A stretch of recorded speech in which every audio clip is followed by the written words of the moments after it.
Hello students, आइए देखते हैं बायोलॉजी चैप्टर 1 जीव जगत की तीसरी हेडिंग वर्की संवर्ग के बारे में।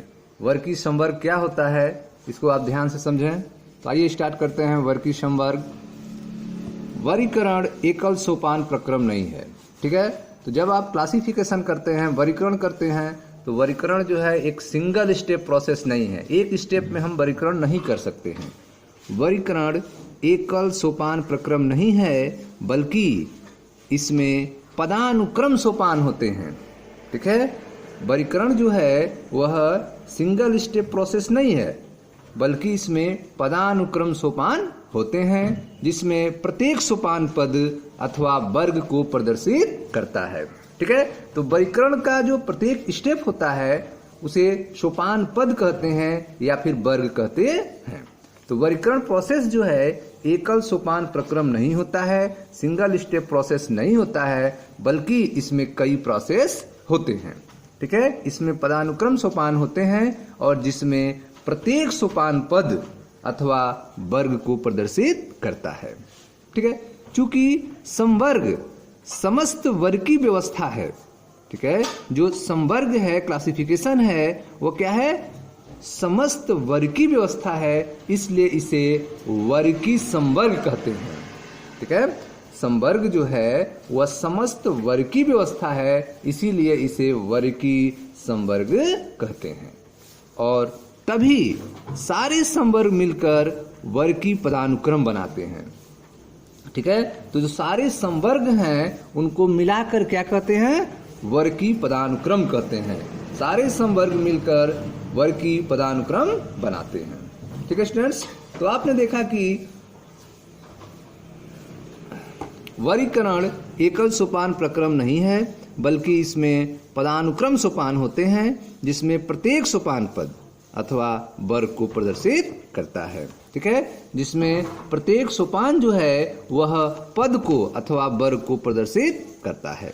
चूंकि संवर्ग समस्त वर्ग की व्यवस्था है, इसीलिए इसे वर्गी संवर्ग कहते हैं।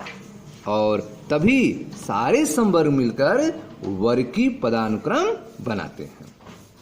प्रत्येक संवर्ग वर्गीकरण की एक इकाई को प्रदर्शित करता है, ठीक है। प्रत्येक जो संवर्ग होते हैं वे वर्गीकरण की एक इकाई को प्रदर्शित करते हैं। वास्तव में यह एक पद को दिखाता है और इसे प्रायः वर्गक कहते हैं, ठीक है। तो प्रत्येक संवर्ग जो है वह वर्गीकरण की एक इकाई को प्रदर्शित करता है और वास्तव में यह एक पद को दिखाता है और इसे क्या कहते हैं? प्रायः वर्गक कहते हैं, ठीक है। इंग्लिश में टैक्सान कहते हैं, ठीक है। तो आइए अब इसके बारे में चर्चा करते हैं। वर्ग की संवर्ग तथा पदानुक्रम का वर्णन एक उदाहरण द्वारा कर सकते हैं, ठीक है। वर्गी संवर्ग तथा पदानुक्रम का वर्णन आइए एक उदाहरण के द्वारा समझते हैं। जैसे कि कीट। कीट क्या है? एक वर्ग है। कीट, आपके दिमाग में अगर कीट आता है तो इसे आप क्या समझते हैं? कि ऐसा जीव जिसकी 3 जोड़ी संधिपाद है, ऐसे जीवों को हम कीट कहते हैं। यह आपके दिमाग में आ जाना चाहिए। वर्ग की संवर्ग तथा पदानुक्रम का वर्णन एक उदाहरण द्वारा करते हैं। जैसे कि कीट जीवों का एक वर्ग को दिखाता है। कीट जो है वह जीवों के एक वर्ग को दिखाता है, जिसमें एक समान गुण जैसे कि 3 जोड़ी संधिपाद होती है। कीट क्या है? कीट जो है वह जीवों का एक वर्ग है, जिसमें समान गुण अर्थात 3 जोड़ी संधिपाद होते हैं, 3 जोड़ी टांगे होती हैं, ठीक है। इसे वर्ग को क्या कहेंगे? कीट कहेंगे। इसका अर्थ है कि कीट जो है वह स्वीकारणीय सुस्पष्ट जीव है। कीट क्या है? स्वीकारणीय सुस्पष्ट जीव है, जिसका वर्गीकरण किया जा सकता है, इसलिए इसे एक पद अथवा संवर्ग का दर्जा दिया गया है, ठीक है। कीट को एक पद या संवर्ग का दर्जा दिया गया है क्योंकि इसको स्पष्ट रूप से हम वर्गीकरण कर सकते हैं, क्योंकि सभी कीटों में 3 जोड़ी संधिपादें होती हैं। क्या आप ऐसे किसी जीवों के अन्य वर्ग का नाम बता सकते हैं? ठीक है। किसी जीव के अन्य वर्ग का आप नाम बता सकते हैं, जैसे कि आप पीछे पढ़े थे स्तनधारी। स्तनधारी अगर आप कहते हैं तो इसका मतलब उनके बाह्य कर्ण होते हैं, उनके शरीर पे बाल होते हैं, उनको स्तनधारी कहते हैं। स्मरण रहे, याद रहे कि वर्ग संवर्ग को दिखाता है। वर्ग जो है वो किसको दिखाता है? संवर्ग को दिखाता है। प्रत्येक पद अथवा वर्गक वास्तव में वर्गीकरण की एक इकाई को बताता है। प्रत्येक वर्ग या फिर वर्गक जो है वो वास्तव में क्या है? वो वास्तव में वर्गीकरण की एक इकाई को बताता है। ये वर्गीकी वर्ग संवर्ग सुस्पष्ट जैविक है, ना कि केवल अकारकीय समूहन। ठीक है। तो जो वर्गी में वर्ग और संवर्ग हैं ये सुस्पष्ट क्या है? जैविक हैं, ना कि केवल अकारकीय समूहन। ठीक है स्टूडेंट्स, तो आप पढ़ रहे हैं चैप्टर 1 की तीसरी हेडिंग वर्गी संवर्ग के बारे में। तो इसमें आपने देखा कि वर्गीकरण जो है वह एकल सोपान प्रक्रम नहीं है, सिंगल स्टेप प्रोसेस नहीं है, बल्कि इसमें पदानुक्रम सोपान होते हैं, इसमें कई स्टेप होते हैं। ठीक है, जिसमें प्रत्येक सोपान पद अथवा वर्ग को प्रदर्शित करता है, जिसमें प्रत्येक सोपान जो है वह पद अथवा वर्ग को प्रदर्शित करता है। क्योंकि संवर्ग समस्त वर्ग की व्यवस्था है, इसलिए इसे वर्ग की संवर्ग कहते हैं। तभी सारे संवर्ग मिलकर वर्ग की पदानुक्रम बनाते हैं। प्रत्येक संवर्ग वर्गीकरण की एक इकाई को प्रदर्शित करता है। वास्तव में यह एक पद को दिखाता है और इसे प्रायः वर्गक कहते हैं, टैक्सान कहते हैं। ठीक है, वर्ग की संवर्ग तथा पदानुक्रम का वर्णन एक उदाहरण द्वारा कर सकते हैं, जैसे कि कीट। कीट मीन्स जीवों के एक वर्ग को दिखाता है जिसमें एक समान गुण, जैसे कि 3 जोड़ी संधिपाद होती है। इसका अर्थ है कि कीट जो है वह श्रीकारणी सुस्पष्ट जीव है जिसका वर्गीकरण किया जा सकता है, इसलिए इसे एक पद अथवा संवर्ग का दर्जा दिया गया है। याद रहे कि वर्ग संवर्ग को दिखाता है। प्रत्येक पद अथवा वर्गक वास्तव में वर्गीकरण की एक इकाई को बताता है और ये वर्गी वर्ग संवर्ग सुस्पष्ट जैविक है, ना कि केवल अकारकीय समूहन।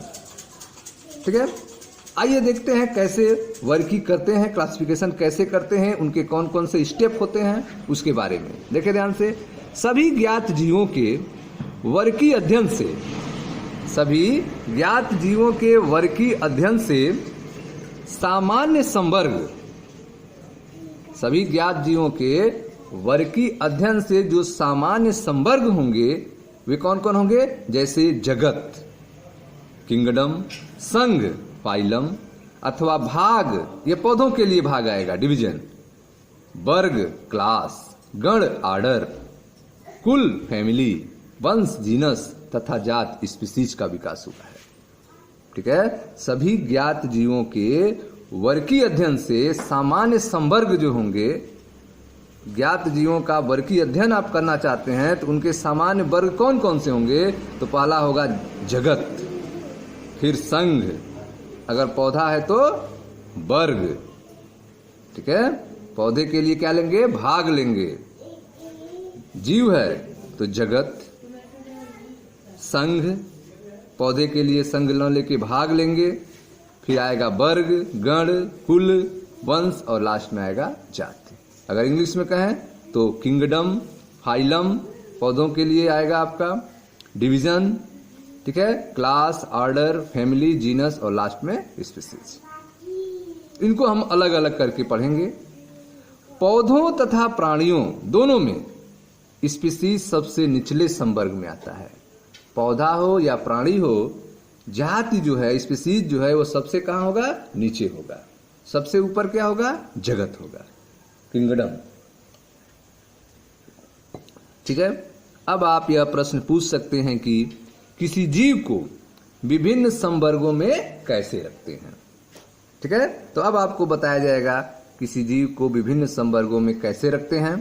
इसके लिए मूलभूत आवश्यकता व्यष्टि अथवा उसके वर्ग के गुणों का ज्ञान होना है। ठीक है, किसी भी जीव को विभिन्न संवर्ग में कैसे रखेंगे, इसके लिए जो मूलभूत आवश्यकता है वह क्या है? व्यष्टि अथवा उसके वर्ग के गुणों का ज्ञान होना।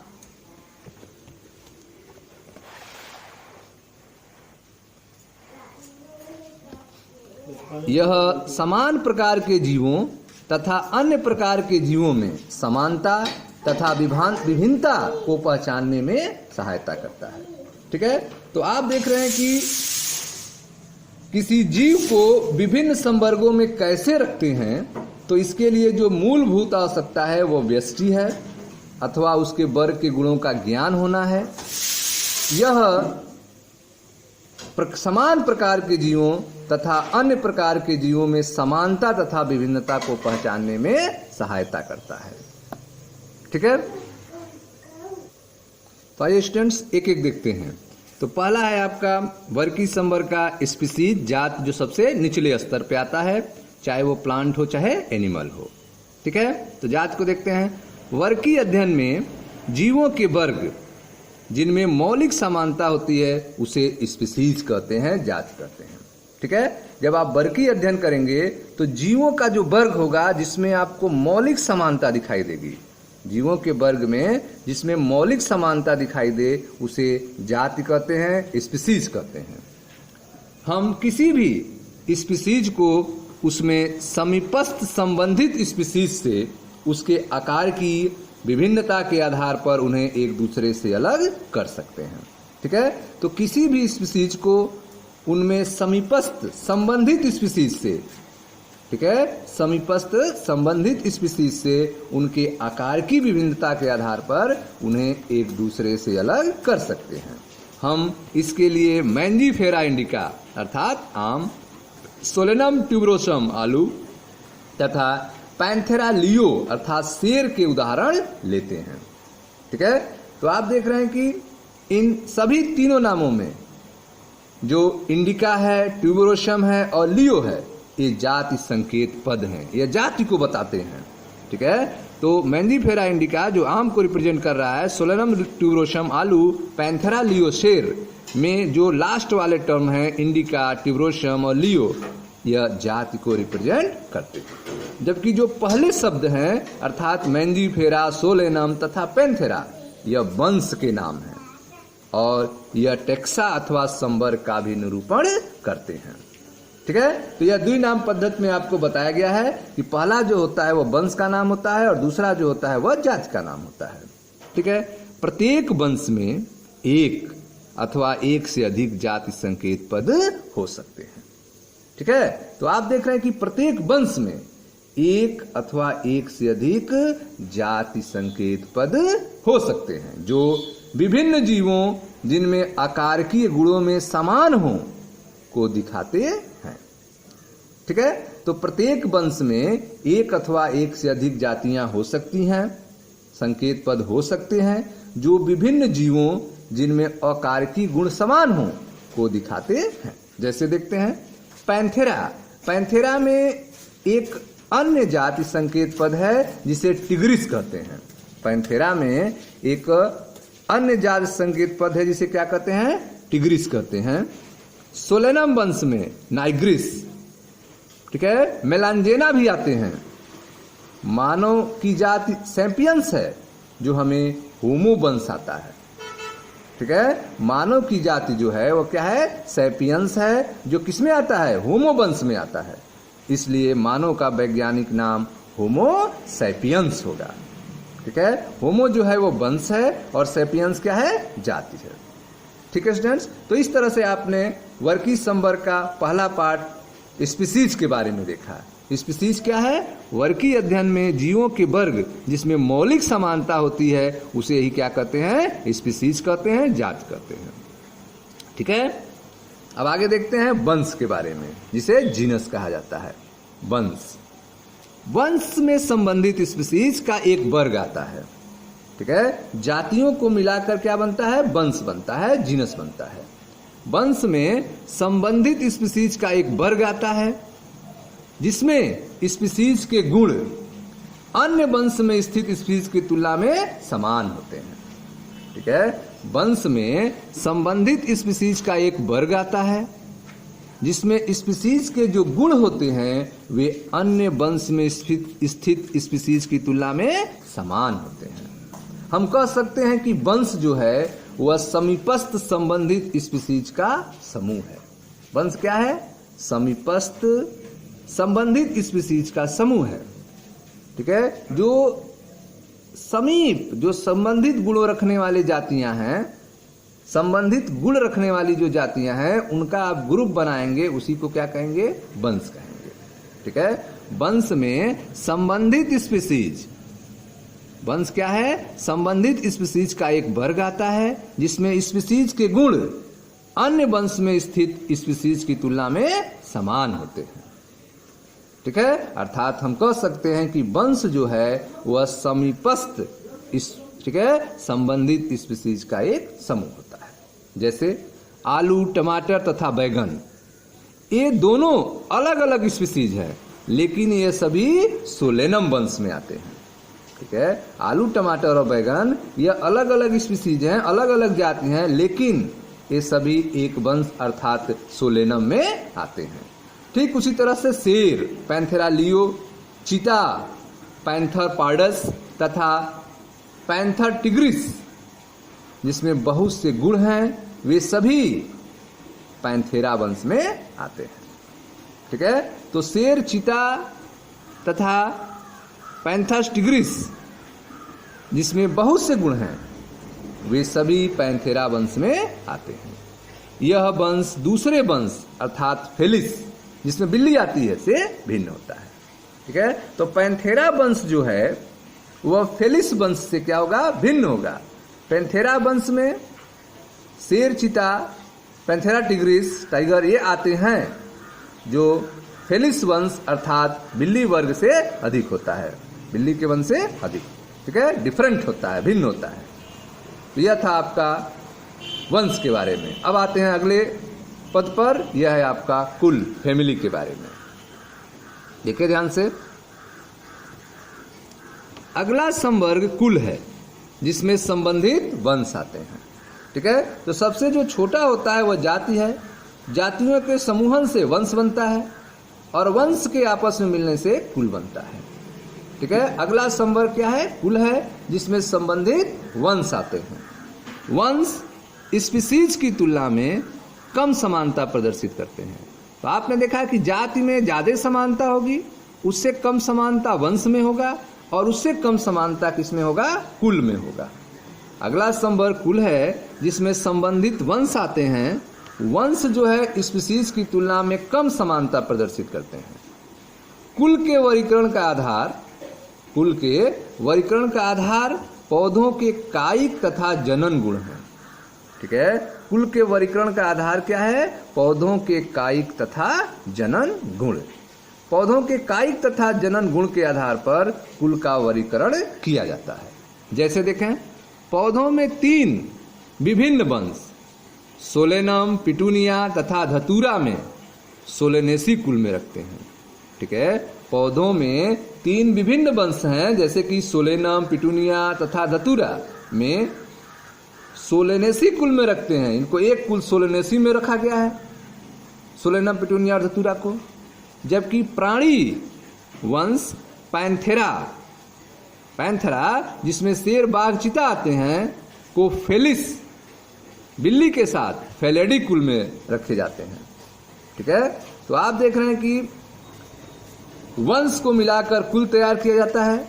जैसे पौधों में आपने देखा कि 3 विभिन्न वंश, सोलेनम, पिटूनिया और धतूरा को सोलेनेसी कुल में रखते हैं। ठीक उसी तरह से प्राणी वंश पैंथेरा, जिसमें शेर, बाघ, चीता आते हैं, को फेलिस, बिल्ली के वंश के साथ मिला के फेलेडी कुल में रखे जाते हैं।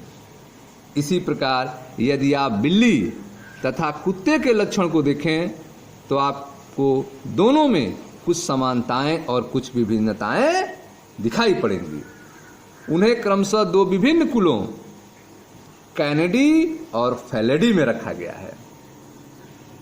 ठीक है, तो बिल्ली और कुत्ते को अलग अलग कुल में रखा गया है। ठीक है, जिन्हें कैनेडी और फेलेडी कहते हैं। ठीक है, तो यह था कुल के बारे में।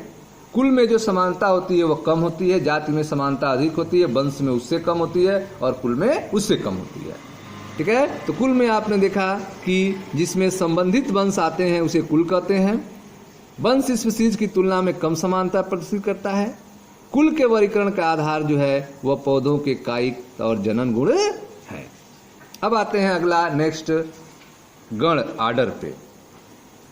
ठीक है, आपने पहले देखा कि संवर्ग जैसे स्पीशीज, वंश और कुल समान तीनों लक्षणों पर आधारित है। ठीक है, स्पीशीज, वंश और कुल जो हैं वह तीनों किस पर आधारित हैं? समान लक्षणों पर आधारित हैं। प्राय गण तथा अन्य उच्चतर वर्ग की संवर्ग की पहचान लक्षणों के समूहन के आधार पर करते हैं। ठीक है, तो गण और इससे जो उच्चतर वर्ग की संवर्ग हैं उनकी पहचान कैसे करेंगे? लक्षणों के समूहन के आधार पर करेंगे। स्पीशीज, वंश और कुल का जो निर्धारण किए हैं वे समान लक्षणों पर आधारित किए हैं। ठीक है, तो संवर्ग जैसे कि स्पीशीज, वंश तथा कुल समान तीनों लक्षणों पर आधारित थे। यह तीनों किस पर आधारित थे? समान लक्षणों पर तीनों आधारित थे। लेकिन जो गण है और इससे जो इसके ऊपर का जो उच्चतर वर्ग की संवर्ग है, इसको जो है इसकी जो पहचान है वह लक्षणों के समूहन के आधार पर करते हैं। लक्षणों के समूहन के आधार पर करते हैं। गण में उच्चतर वर्ग होने के कारण कुलों के समूह होते हैं। गण में क्या होते हैं? कुलों के समूह होते हैं। कुलों का ग्रुपिंग करते हैं जिससे गण बनता है। गण में उच्चतर वर्ग होने के कारण कुलों के समूहन होते हैं। कुलों के समूह होते हैं, तो कुलों के समूह मिलकर क्या बनाएंगे? गण बनाएंगे। ठीक है, देखिए ध्यान से।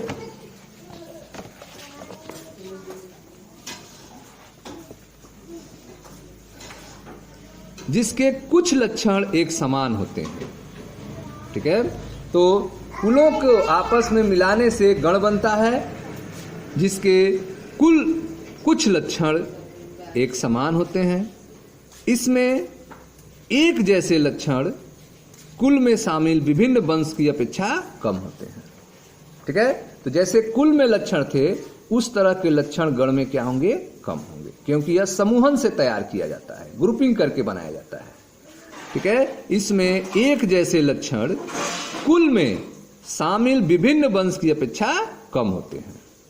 पादप कुल जैसे कि कोनवो ल्यूलेसी, ठीक है, कोनवो ल्यूलेसी, सोलेनेसी को मिलाकर पॉलीसोलेनियलस गण में रखा गया है। ठीक है, तो आप देख रहे हैं कि पादप कुल को मिलाकर गण में रखा जाता है, जैसे कि पादप कुल कोनवोल यूलेसी और सोलेनेसी को मिलाकर पॉलीसोलिनियलस गण में रखा गया है।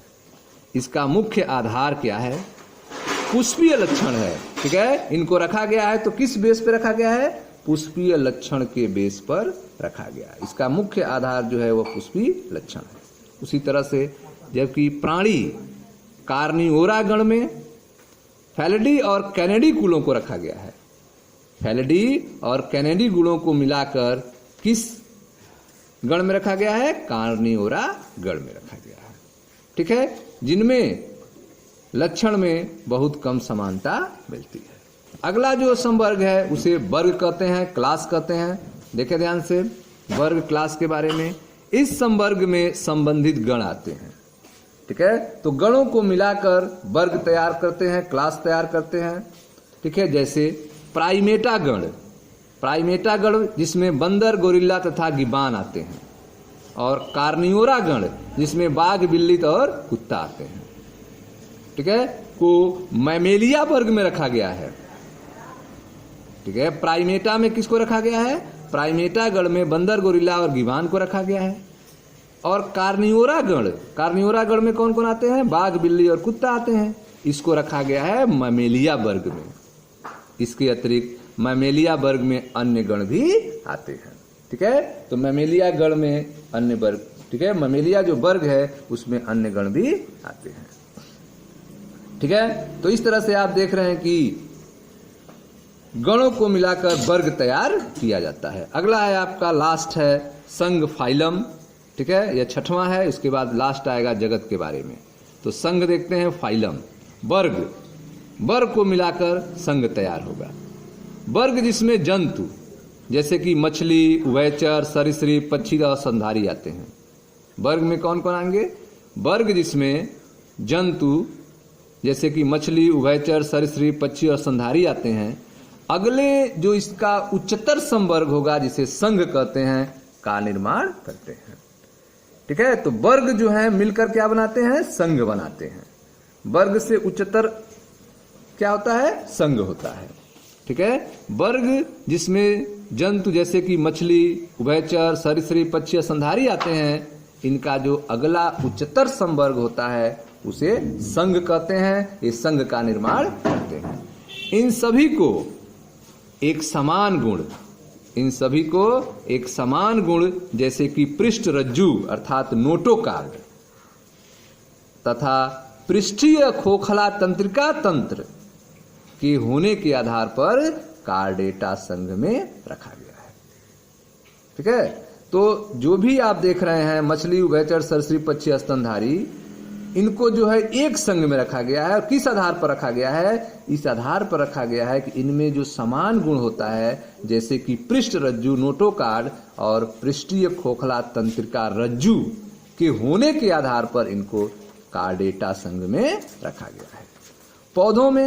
पौधों में इन वर्गों जिनमें कुछ ही एक समान लक्षण होते हैं को उच्चतर संवर्ग भाग अर्थात डिवीजन में रखा गया है, भाग में रखा गया है। ठीक है, तो पौधों के लिए क्या होता है? भाग होता है, डिवीजन होता है, जबकि जंतुओं के लिए संघ होता है। ठीक है, अब आइए देखते हैं लास्ट जो है आपका सातवां वर्ग की सोपान में, वह है आपका जगत किंगडम। ठीक है, यह सबसे उच्चतर स्तर पे आता है किंगडम।